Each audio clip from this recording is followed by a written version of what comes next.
हमारा प्रोजेक्ट है जायका के थ्रू प्रोजेक्ट है प्रपोज किया है स्टेट गवर्नमेंट ने, जिसमें लगभग कोई 1617 करोड़ रुपए का प्रोजेक्ट है, जिसमें हमारी जो हेल्थ इंस्टीट्यूशंस हैं, मेडिकल कॉलेजेस हैं, हॉस्पिटल्स हैं, इनकी जो मशीनरीज है वो आउटडेटेड एंड ऑब्सोलीट है। जैसे हमारे आईजीएमसी है, वहाँ पे हमारी जो सिटी स्कैन है वो 20 साल पुरानी मशीन है, अल्ट्रासाउंड या और मशीन्स है, आउटडेटेड है।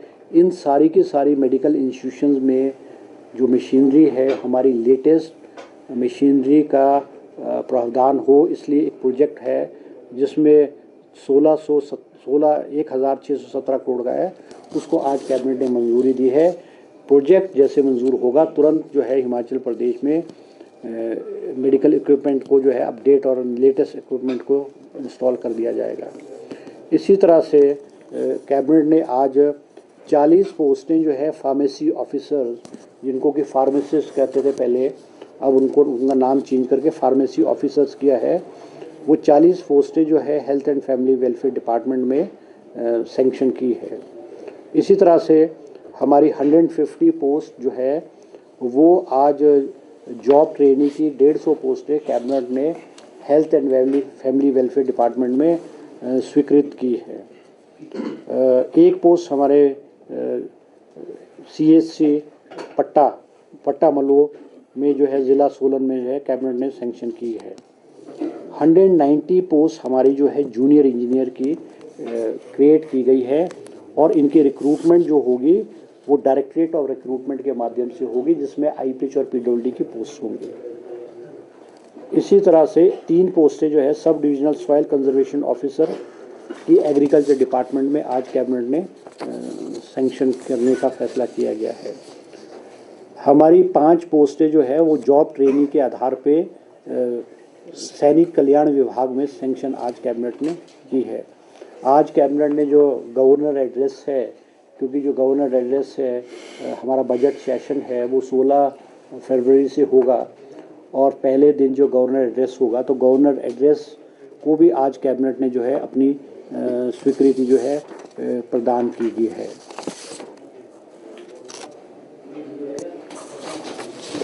आज एक और महत्वपूर्ण फैसला लिया है कि हमारे जो शराब के ठेके हैं, एक्साइज पॉलिसी को भी आज कैबिनेट ने अपनी अनुमति प्रदान की है, और कैबिनेट ने फैसला लिया है कि शराब की जो ऑक्शन है वो ऑक्शन के माध्यम से जो है की जाएगी, और ये पहली बार जो है ऑक्शन के माध्यम से शराब के ठेकों की बोली जाएगी।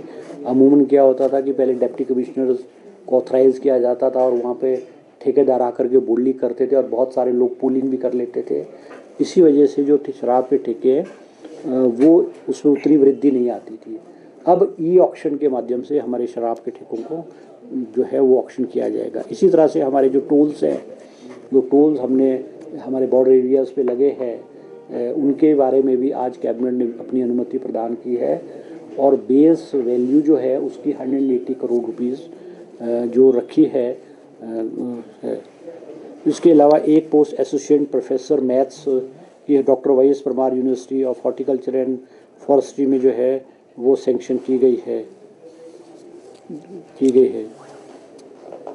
नेक्स्ट और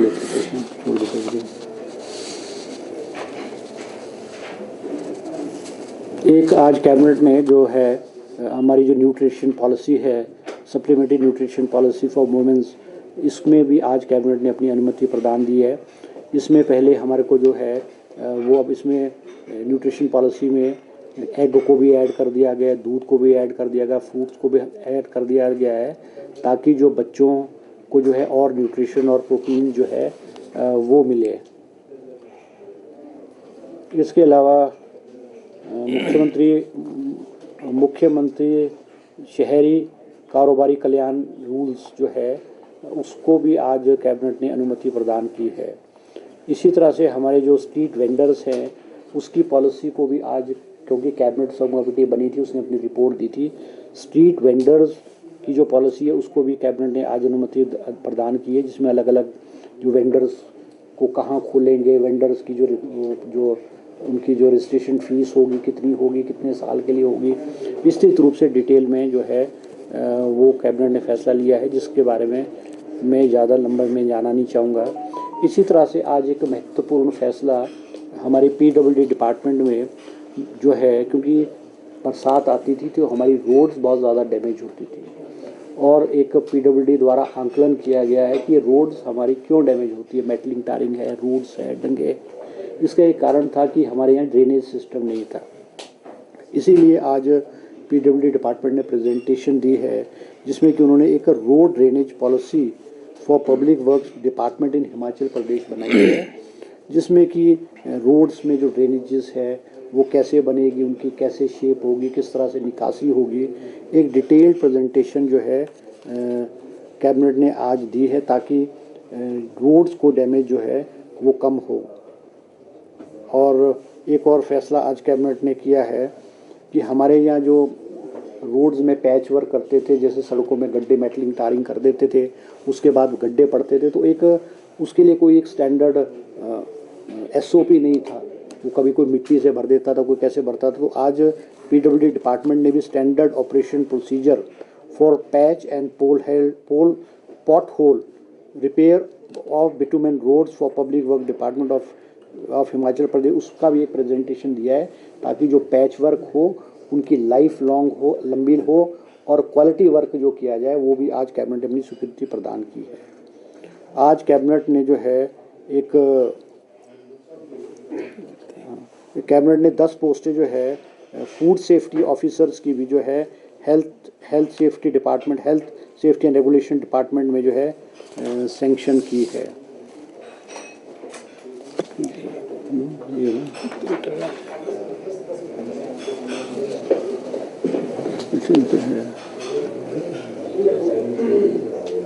आज कैबिनेट ने establishment of department of numerology के जो है blood transmission at medical college Mandi, Hamirpur and Chamba भी सैंक्शन डिपार्टमेंट को किया है।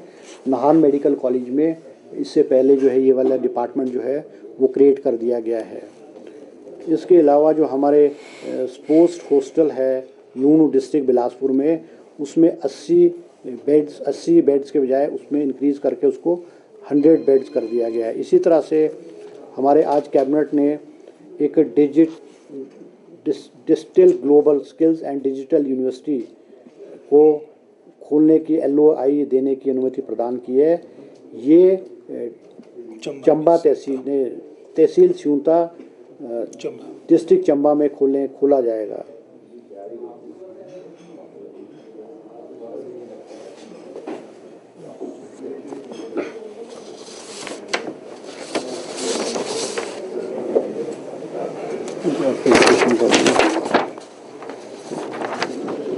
तो आगे से ये तो आई गया, ये सब थी। बाकी एजुकेशन डिपार्टमेंट में भी आज बहुत महत्वपूर्ण निर्णय लिए गए हैं, जिसके बारे में विषयों में जहां हमारे माननीय मंत्री हर्षवर्धन जी ने सारे जो आज मुद्दे कैबिनेट में रखे थे उसके बारे में सारी जानकारी आपसे साझा की।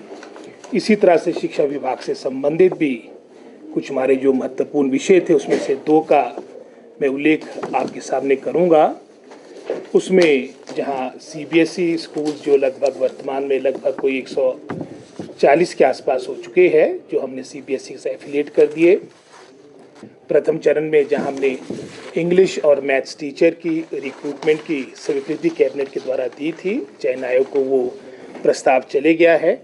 इसी तरह से लगभग कोई 600 अन्य पद, जिसमें हमारे फिजिकल एजुकेशन इंस्ट्रक्टर्स हो गए, जिसमें हमारे म्यूज़िक टीचर्स हो गए, 600 अतिरिक्त पदों की स्वीकृति भी हमारे इन CBSE स्कूल्स के लिए आज की कैबिनेट में हमें मिली है। इसी तरह से जहां वर्तमान में हमारे शिक्षा विभाग के अधीन लगभग कोई 9 हमारे स्पोर्ट्स हॉस्टल है, आज उसकी संख्या में भी वृद्धि हुई है, क्योंकि स्पोर्ट्स भी बहुत ही मैं समझता हूँ महत्वपूर्ण योगदान देती है अपनी एकेडमिक एक्टिविटीज़ के साथ, जिसमें हमारा Shillai government senior secondary school Shillai में हमारा कबड्डी का बॉयज़ का स्पोर्ट्स हॉस्टल आज स्वीकृत हुआ है। इसी तरह से हमारे चौपाल, यहाँ पर भी काफ़ी हमारे स्पोर्ट्समैन पहले निकले हैं। यहाँ पर भी हमारा वॉलीबॉल बॉयज़ का हमारा स्पोर्ट्स हॉस्टल स्वीकृत हुआ है।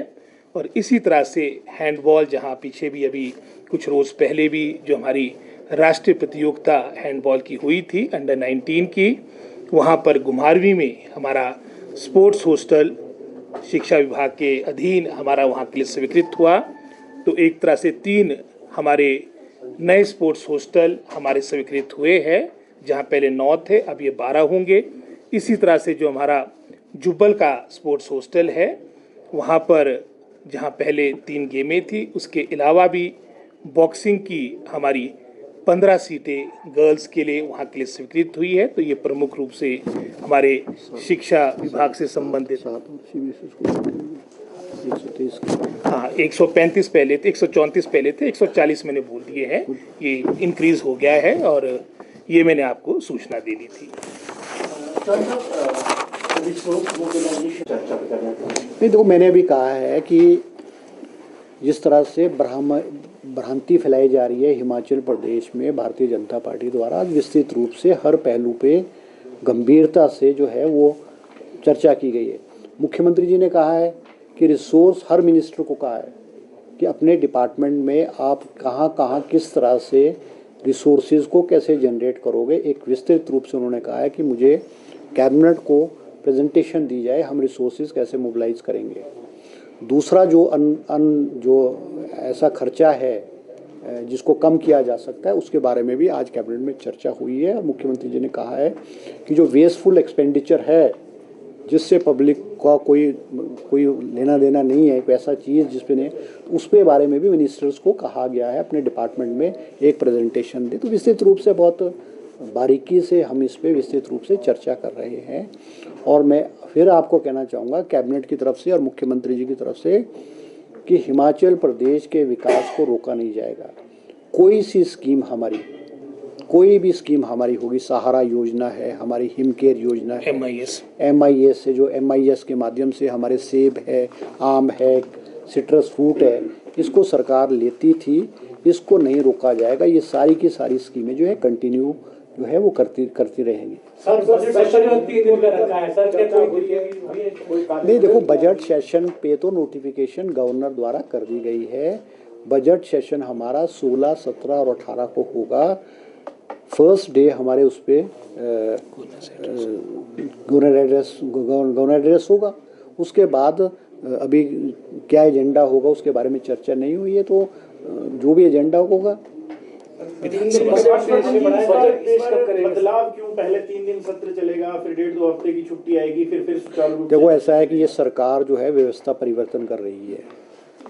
केंद्र में भी तो जो हमारा केंद्र का बजट होता है, राष्ट्रपति का एड्रेस अलग होता है और उसके बाद ब्रेक होता है, उसके बाद फिर बजट पे चर्चा होती है। तो अभी जो हमारा पार्लियामेंट है वो शायद 14 के बाद रिसेस के लिए जा रहा है। तो वो जो प्रथा केंद्र में पार्लियामेंट में है, उस प्रथा को हमने यहाँ हिमाचल प्रदेश में आरंभ किया हुआ है। उन्होंने व्यवस्था परिवर्तन कर दी, इस दफा संडे के दिन भी कर दिया उन्होंने। हाँ, देखो बजट तो मार्च में पेश होगा ना। अब बजट तो मार्च में पेश होगा क्योंकि बहुत सारी चीज़ें जो है अभी पाइपलाइन में है, रिसोर्सेज कहाँ से कैसे आएंगे बहुत से। तो और बजट तो वैसे भी मार्च में हमेशा होता था, चाहे कोई सी भी सरकार रही है। तारीख तो आगे आ जाएगी ना, उसमें तय कर लेंगे। तो तारीख तय कर लेंगे। जी, एक तरफ सरकार कह रही है कि हम आर्थिक संकट में हैं, आपके फाइनेंस सेक्रेटरी पूरी प्रेजेंटेशन देते हैं, उस प्रेजेंटेशन के क्या मायने हैं? 2 दिन बाद मुख्यमंत्री कह रहे हैं कि हमारी आर्थिक स्थिति ठीक है, तो क्या 2 दिन में वो आर्थिक स्थिति? देखो एक बात बताओ मेरे को, आप देखो एक चीज़, देखो आप मीडिया के माध्यम से मैं कहना चाहूँगा आप लोगों को भी कि पहली बार है हिमाचल प्रदेश के किसी सरकार और मुख्यमंत्री ने जनता को प्रदेश की आर्थिक स्थिति से जानकारी दी है, लाइव दी है। आज तक किस लोगों ने, आज पूरे पुरानी जो सरकारें रही है या मुख्यमंत्री रहे, कैबिनेट, उन्होंने हाइड की ये चीज़ें। आज स्थिति ये आ चुकी है क्योंकि RDG बंद होने की वजह से आज प्रदेश जो है आर्थिक संकट के दौर से गुजरा है। अगर मुख्यमंत्री ने और इस सरकार ने और कैबिनेट ने ये हिम्मत की है कि हिमाचल प्रदेश की जनता और पूरा देश ये जाने कि आर्थिक रूप से हिमाचल प्रदेश कहाँ खड़ा है, तो उसमें क्या गलती है? अगर फाइनेंस सेक्रेटरी ने जो प्रेजेंटेशन दी है, it is for the cabinet to decide, it is for the chief minister and the government to decide upon this facts. वो तो उन्होंने एक आपको कहा है कि ये ऑप्शन हो सकता है, ये ऑप्शन जो एक्सपेंडिचर के बारे में उन्होंने कहा है ना, सैलरी है, पेंशन है, स्कीम्स है, सब्सिडीज़ है, इलेक्ट्रिसिटी बोर्ड को हम 1200 करोड़ दे रहे हैं, HRTC को 700 करोड़ दे रहे हैं, वो एक विस्तृत रूप से सरकार के जो खर्चे हैं, हम कहाँ कहाँ क्या खर्च करें उसके बारे में कहा है। ये तो जो डेमोक्रेटिक गवर्नमेंट में फैसला तो कैबिनेट ने लेना है, अफसरों ने थोड़ी लेना है। वो तो it was just a presentation, और उस प्रेजेंटेशन को आप ऐसे मत दिखाएं, ऐसी पिक्चर मत पेंट करें कि वो हो गया है, कुछ भी नहीं हुआ है। तो आज जैसे आज कैबिनेट ने क्या फैसला किया, मैंने भी जैसे कहा भी आपको, OPS कंटिन्यू करेगा, नंबर 1। हमारी जो सब्सिडीज़, हमारी स्कीम्स हैं, सारा योजना, हेमकेयर, आयुष्मान भारत, MIS, ये सारी की सारी कंटिन्यू करेंगी। हम जो एम्प्लॉयज़ को जो DA दे रहे हैं, देंगे, वो as it is we will continue, कुछ भी ख़त्म नहीं होगा। ये मैं हर्षवर्धन जी, सवाल इसलिए है, सच किसका माना जाए? आपका फाइनेंस सेक्रेटरी क्लियरली कह चुका यार है। एक बात सुनो, देखो एक बात सुनो, मैं बार बार कह रहा हूँ आपको, finance secretary is under the government, finance secretary is under the chief minister, he is under the finance minister. कोई भी डिसीजन लेना हो उसका फैसला सरकार और कैबिनेट ने करो। फैसला हुआ कहाँ भी, वो it was just a presentation को आप हुई हुई चीज़ मत समझो। ये मैं आप मीडिया के माध्यम से आप लोगों को भी कहना चाहूँगा कि ऐसी प्रेजेंटेशन मत करो। It was just a presentation. वो एक प्रयास था हिमाचल प्रदेश की जनता को बताने का कि हिमाचल प्रदेश की वित्तीय स्थिति कैसी है, किस तरह से इस स्टेट को कंगाल किया गया है, किस तरह से इस सरकार, पिछली सरकारों ने रेवड़ियाँ बांटी है। अब आप मुझे बताओ, 2022 में जयराम जी जब उनकी सरकार जारी थी, 2000 इंस्टीट्यूशंस खोल दिए। आप 4.5 साल तो आप काम नहीं करते, लास्ट के 6 महीने में आप इंस्टीट्यूशन धड़ाधड़ खोल रहे हो। अगर वो इंस्टीट्यूशन कंटिन्यू करते तो हिमाचल प्रदेश पे एडिशनल 5000 करोड़ रुपए का एक लायबिलिटी होनी थी। हमको ठीक है कि लोगों की जो आशाएं हैं, अपेक्षाएं, इच्छाएं हैं, उनको पूरा करना एक चुनी हुई सरकार का फर्ज बनता है और प्रेशर होता है उसका। मगर हमको आज हिमाचल प्रदेश की स्थिति है कि कोई सी सरकार इस प्रकार की रेवड़ियाँ, खास करके अपने आखिरी टेन्योर में, आखिरी महीनों में इस प्रकार की रेवड़ियाँ नहीं बांट सकती है। तो ये सारे के सारों पहले, अब मुख्यमंत्री जी ने कल सर्वदलीय मीटिंग बुलाई है। हमने मेरी तरफ से as a parliamentary affair minister, मैंने जो हमारी पॉलिटिकल पार्टीज़ हैं हिमाचल प्रदेश में, चाहे भारतीय जनता पार्टी है, आम आदमी पार्टी है, BSP है, कम्युनिस्ट पार्टी है, उनको निमंत्रण दिया है। और मैंने खुद चारों पॉलिटिकल पार्टीज़ के प्रेसिडेंट से उनको रिक्वेस्ट की है कि आप आएँ। ये जो लड़ाई है, ये जो RDG बंद होने की, कोई कांग्रेस पार्टी की लड़ाई थोड़ी है। ये आर्थिक लड़ाई, ये आर्थिक संकट है, ये हमारा कांग्रेस का संकट थोड़ी है। ये हिमाचल प्रदेश के 70,000 लोगों का संकट है। इस संकट से हिमाचल प्रदेश को कैसे बाहर निकाला जाए, ये केवल कांग्रेस पार्टी की जिम्मेवारी थोड़ी बनती है। भारतीय जनता पार्टी एक बहुत बड़ा ऑपोजिशन है, बहुत बड़े बड़े भारतीय जनता पार्टी के नेता हैं। दिल्ली में भारतीय जनता पार्टी की गवर्नमेंट है। क्या भारतीय जनता पार्टी की जिम्मेवारी नहीं बनती कि वो सरकार को सलाह दे, सरकार के साथ कंधे से कंधा मिला करके चले, चाहे हमको हिमाचल प्रदेश में क्या करना है, गवर्नमेंट ऑफ इंडिया से, प्राइम मिनिस्टर या सेंट्रल मिनिस्टर से हमको केंद्र सरकार से कैसे मिलना है, कैसे प्रोसीड करना है। तो ये मैं कहना चाहूँगा आपके माध्यम से कि आज सब पॉलिटिकल पार्टीज़ को मिलकर के इस संकट की घड़ी में मिलकर के हमको चलना है। इसमें हमको राजनीतिक लाभ थोड़ी होगा, और RDG बंद हुई है, RDG का क्या ऑल्टरनेट हो सकता है? उसको RDG के ऑल्टरनेट को निकालने के लिए हिमाचल प्रदेश आत्मनिर्भर कैसे हो, हिमाचल प्रदेश के लोगों की जो इच्छाएं और आकांक्षाएं हैं उसको कैसे पूरा किया जाए, ये हम सबकी जिम्मेवारी बनती है। सर, आप भी तो कह रहे हैं कि सारी चीजें चलेंगी, सैलरी मिलेगी। चलो, मैंने आपको विस्तृत, आपको देखो, मैंने विस्तृत रूप से आपको हर चीज़ के बारे में डिटेल में आपको बार बार बता दिया है।